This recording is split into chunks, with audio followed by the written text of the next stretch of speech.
have always been men who stepped into the unknown, men who built, repaired, adapted, whose civilization quietly depended on. The tools changed, the world moved faster, but the technician moved with it. They wired the homes, built the neighborhoods, kept America moving.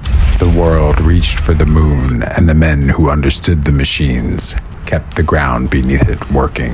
Independent, self-made, beepers, answering machines, more customers, more communication, paperwork. Then the machine began to think, and the world began to talk faster than a man could answer.